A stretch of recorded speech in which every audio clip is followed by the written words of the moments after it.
Right, sweetie, we'll just have a quick look on TikTok for some ideas for some gifts. 3 days later. I give up. Hey ho, I'm Rachel, this is Missy, and we're Miss Daisy Sewing. And today we're going to talk about sort of gift ideas or things to make for about the house that will actually be used, which wasn't quite as catchy a title. And the plan for this one today is that we're going to have a little series of sort of mini-sodes, looking at different things that are fun and quick to make that will actually be appreciated and will be useful. Now, we all know what it's like. You've got some nice fabric, it's somebody's birthday coming up, and you want to make something for about the house. And you sit and doom scroll for hours and hours, and you see hundreds of things. And lots of them are aesthetically really pretty, but will they actually be used? Are they actually useful items? Like, does anybody actually need scrunchies or a baguette holder shaped like a fish? I don't know. Probably not. So, like I said, my idea here today is I'm going to show you some stuff that I've either made in the past or on my current to-do list, which I know are going to be useful, which people will actively use. And I'm going to put out a quick shout out to some honorary mentions, one being my sandwich wraps, which was my very first video on this channel, and it shows. I cringe looking back at that, but we all have to start somewhere. And my other one being tote bags. One word of caution on tote bags though, some people can't have too many. I have a tote bag for my tote bags. However, don't let that stop you giving me tote bags. I do love tote bags. But yeah, do keep tote bags in mind, or a funny one if someone has a lot of bags already. But anyhow, a fun gift option. I use it for gift wrap. I make nice little tote bags. Anyhow, I'm on a ramble. Let's get to our very first project, which is going to be bowl covers.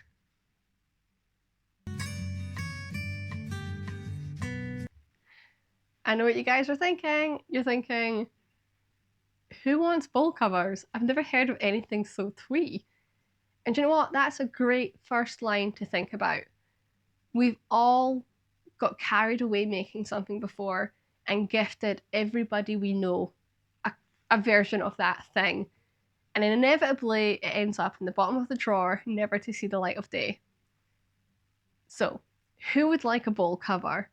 If your significant other or your friend or whoever your intended recipient is enjoys baking, enjoys hosting parties or barbecues, or has a pet which is prone to getting into things they're not meant to get into, bowl covers are exactly what they need. They help bread rise because it traps the heat. They keep flies off of food, and they also keep pet cats out of food. So that's where I would recommend a bowl cover for.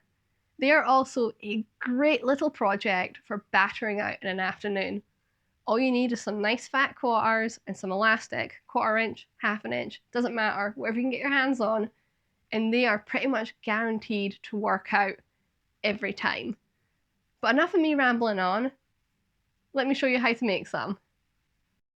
For our bowl covers, we're going to use this really cute Mary Poppins set.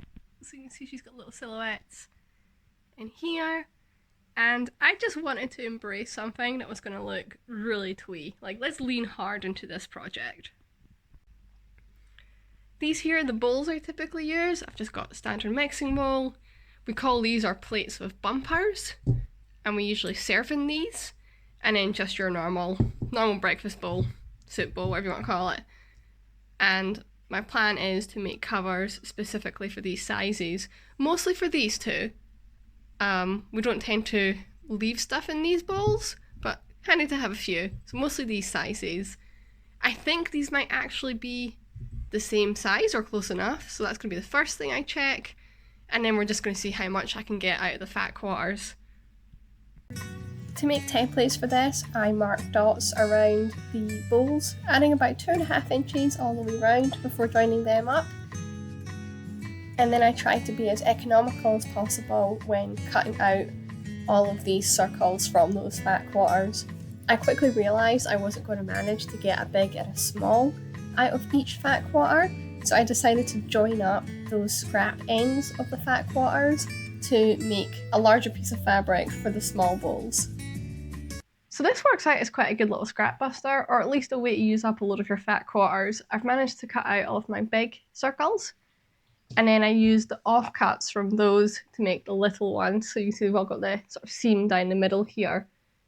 I used all of the sort of lining pieces as well to make lining sides, with the exception of one piece. I was one piece short for the little ones, so I just cut a little bit of pink circle. The next part is going to be getting these assembled on the sewing machine, and that's just going to be right sides together. I'm using my pinking shears here just to trim down that seam allowance as much as I can so that I can retain that curve, but there's no reason you can't just notch it instead. After that, it was the process of getting all of these turned right sides out and just taking time to sort of smooth out any lumps and bumps on the edges and get a nice smooth edge. Then it was time to sort out the elastic. I've got here a big bunch of scrap elastic pieces, and I'm just sort of measuring the bowls themselves with the elastic and trimming down the right number that I need. The next step is sewing down that channel that our elastic is going to go into. I aimed for about 1 inch and just stitched all the way around the entire circle. That opening that we left earlier is where we're going to feed in the elastic, and then I just stitched both ends of the elastic together before top stitching down that open edge. And voila! That was the bowl covers done. Nice and easy, and as you can see, really quite effective. So we've got our bowl covers, and they are stinking cute, by the way. I'm really pleased with how these have worked out. And our next project in the useful things for about the house that are actually really simple to make and people might actually like as gifts, title pending, is going to be draft excluders. Now, there are hundreds of different patterns out there for draft excluders. I'm not going to go too much into detail in terms of this being a tutorial. I'm just going to show you guys sort of 1 or 2 little tricks that will sort of help elevate a draft excluder and actually make it a properly usable item for about the house. I say this talking from experience. I previously made like some 70s style Dachshunds, and although they were really cute, they were like the worst things ever about the house. The colour was terrible, they got so dirty so quickly. Their necks basically just ended up broken, they just constantly flopped to one side.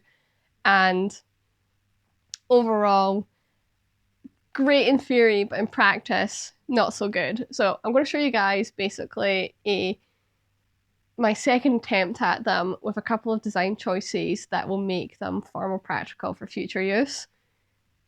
And on that note, enough rambling, let's just get to it. First things first, we're going to measure the width of our door. In my case, the opening is about 30 inches. Especially in the UK, doors don't have a standard width, so don't just take my numbers as standard. The key thing here to note is the use of fleece. Fleece sort of repels water and dirt and makes an excellent draft excluder. This is an item that's going to be on the floor all day long, and especially owning a dog, I need to really think about trying to use materials that won't attract dirt. With my door being 30 inches, I made a piece that was 35 inches wide and 16 tall.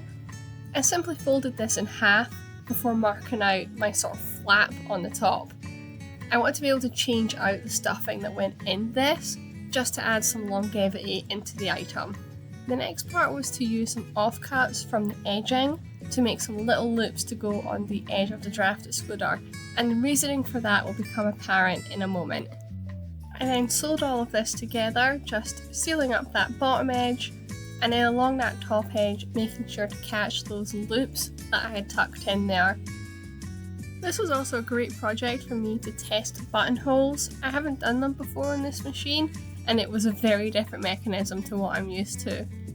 I will add, if you don't want to do buttonholes, you could just simply cut them in. This is a non-fray fabric, or sew down some little ribbons as a closure instead.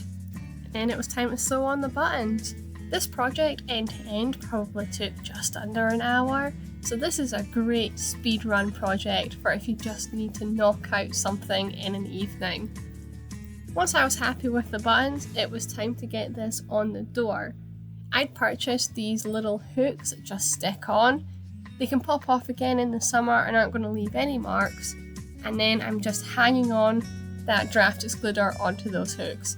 And this is great because my draft excluder will now close with the door and also open with the door. So I'm not having to get up and down, constantly moving the thing, which was an issue I'd had with previous ones.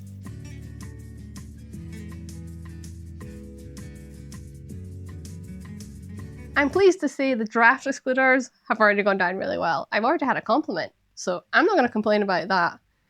The next part in our little series of practical things to make around home that will actually be used, and can possibly double up as a gift idea, is placemats.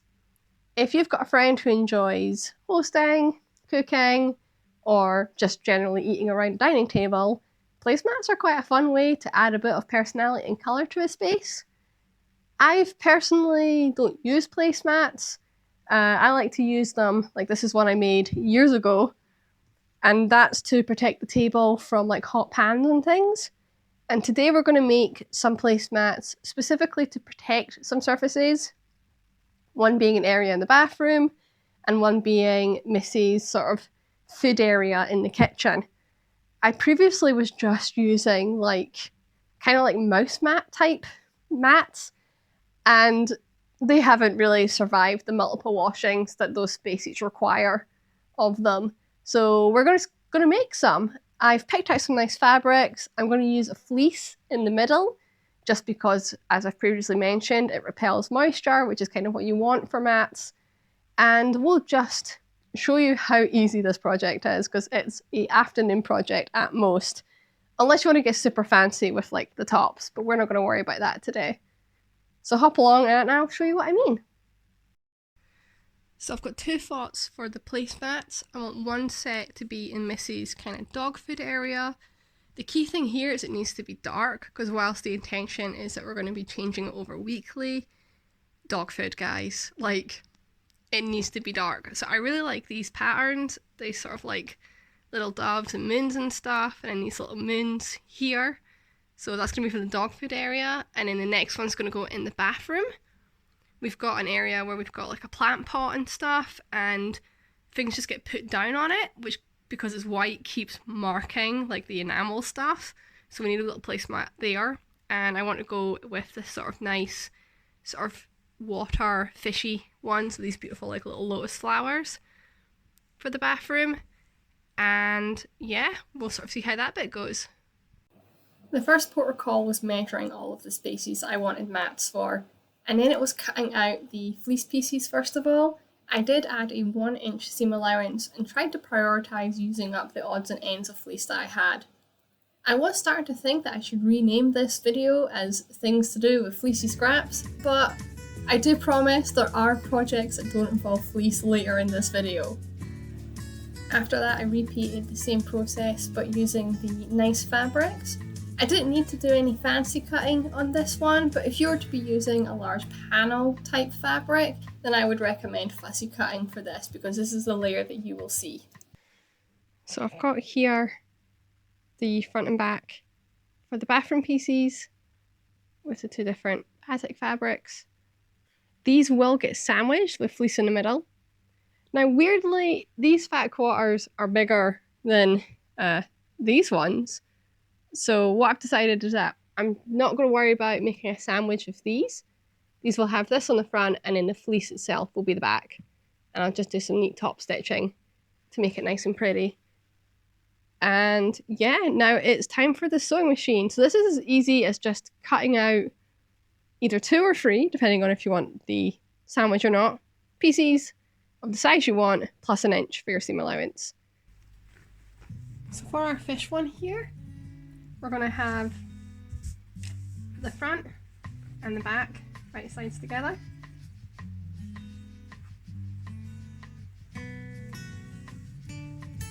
And then we're going to have the fleece pinned onto the back.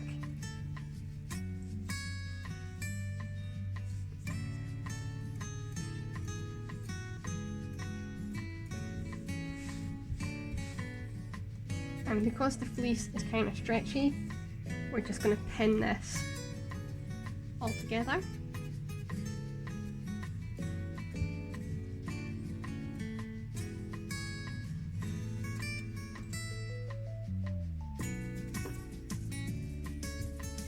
And I'm going to sew around the edge, but leaving a gap open. So I'm going to leave a gap open about here, sew down, along, up, round, back down again, leaving that gap.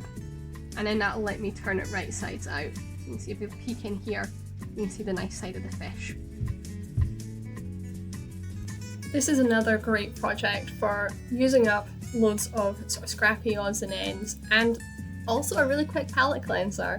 As you can see, I'm just literally buzzing around the edge here. I clip off those corners before turning it right sides out, and then we're just doing more top stitching on the top, and that's really it. You can go all out and do really complicated quilted tops for this, or you can just do what I've done and just use a nice piece of fabric.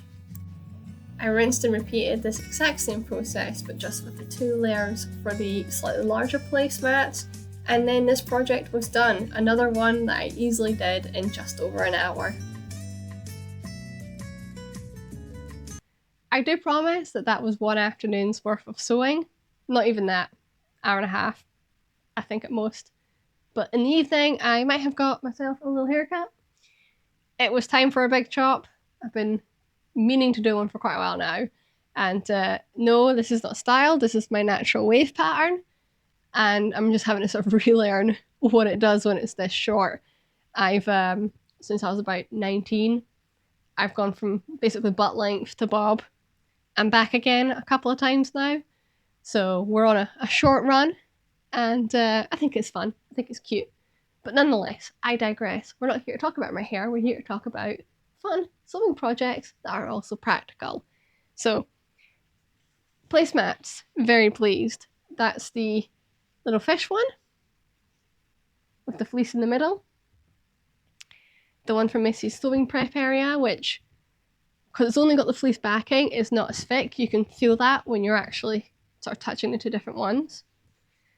And I thought I'd also show you some old ones that I've done. So this one is like one of my really early scrap busters. Like this is like pre-COVID. Like this was done years and years ago.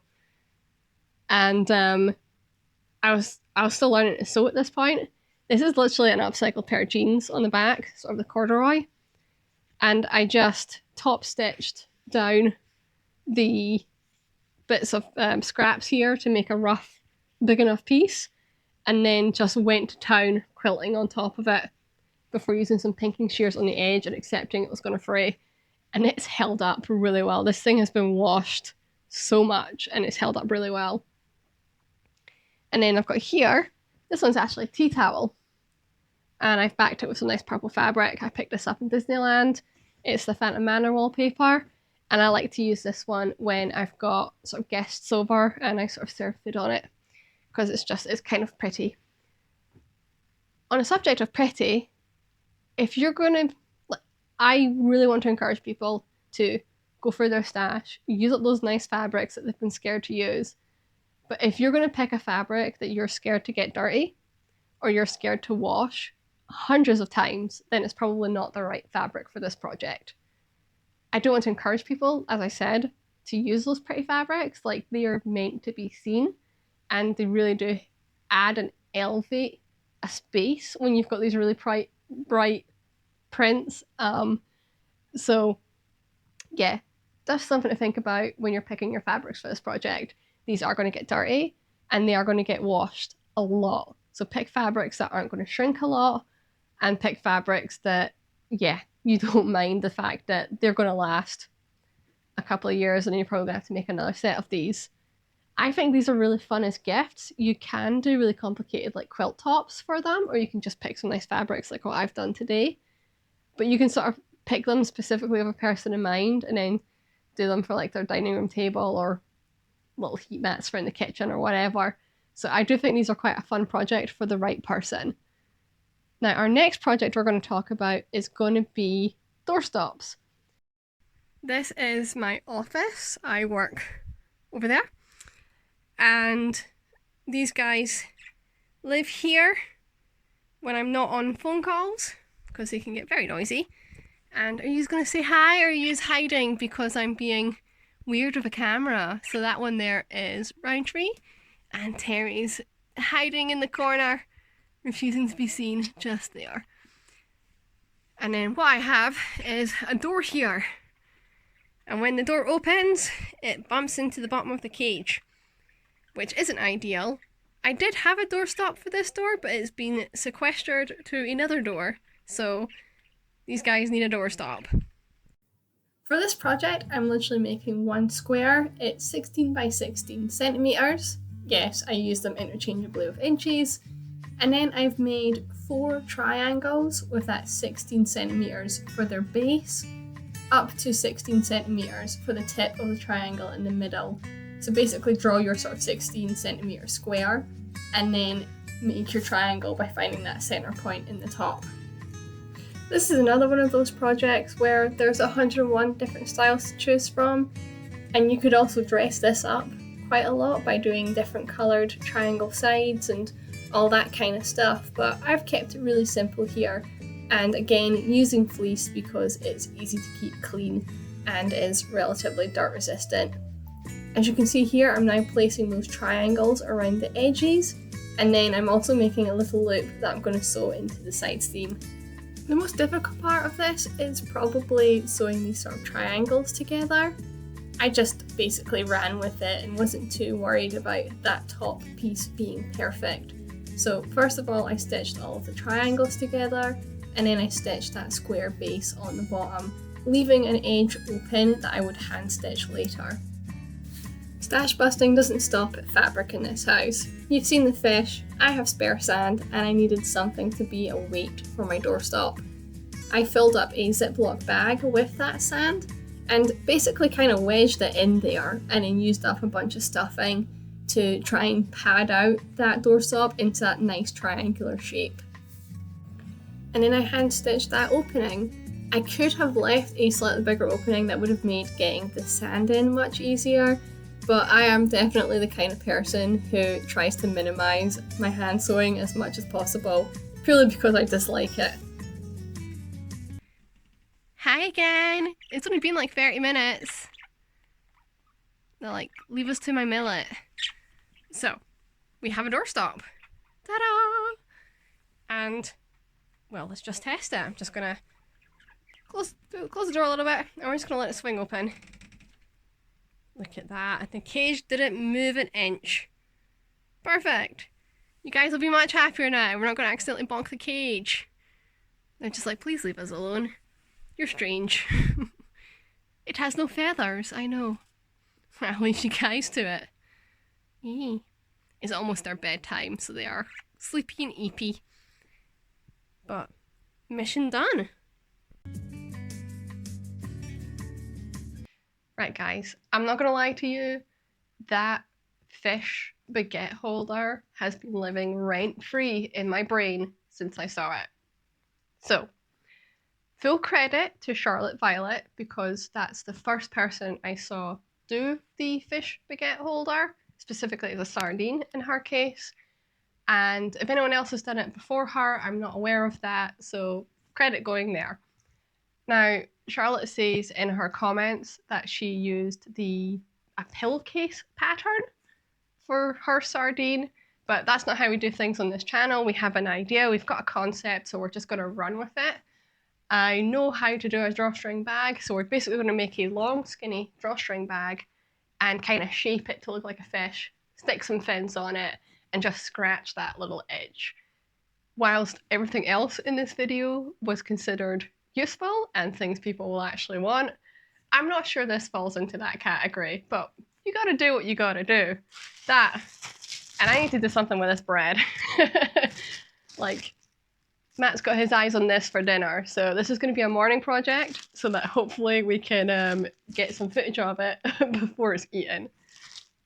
So let's get to it. Whilst I didn't have measuring of the get on my bingo card for this year, that was exactly what I had to do at this stage. I'm working out the length of the bag I'm going to need, and because I want to have a lining that matches the outside but doesn't have any stitches on it, you can see that I'm folding it here in order to get 4 layers. I then drafted out a rough kind of fish shape, but I then folded it in half to cut out that fish shape because I wanted it to be symmetrical on the top and the bottom. From there, I just played about with some scraps to make the sort of fins that I wanted to do, and for this one we're just doing a dorsal fin and then the 2 pectoral fins. I didn't want to bother with too much detail on this. I had originally intended that this would be a really colourful fish, but I actually kind of fell in love with the grey vibes, so I raided my stash with scraps and picked out all my monochrome pieces. I managed to get really lucky with this kind of wave pattern that I used on the fins, and then I just used a dark grey to get that face. That's both sides of the fish, and then I've got my 2 lining pieces. So I'm going to applique on the details. We're keeping this really simple. This is just a silly little fun project. So we're going to applique those on, and then I'll put in a lining to go with it all. So get in there. I used all 4 layers of fabric here, the 2 sort of gingham pieces and the 2 pieces I wanted on the outside, and then basically sewed them all together before flipping them right side out. I used the pink thread to create some details on the top with some basic quilting, and that was really all I had to do for the fins. And then it was on to the applique, and this was the point where I could really see the fish starting to come together by getting the face on. The eye gave me real bother because it's such a small circle, so in the end I decided not to have a separate piece for the pupil and just actually sharpied on a pupil instead, and it's worked out just fine. I then assembled the outside of the fish by putting the 2 outside pieces right side together and sewing down the top of the fish, round the tail, and then back up to the mouth. You can see me putting some cuts in, and that's in preparation for the fact that this is going to be a bag with a drawstring. Full disclosure, I got so carried away with making this little guy I forgot to film putting the lining in. What you can see me doing here is threading in the ribbon that will act as the closure for the mouth. This is absolutely one of the silliest things I have made in a long time, but it brings me so much joy. I managed to finish it in time for my lunchtime deadline, and I am so happy with how this little guy turned out. It's quirky, it's weird, and it makes me smile every time I look at it. Let me know down in the comments below your favourite useful gifts or useful things for about the home, or what's the weirdest thing you've ever made. Until next time, keep crafting.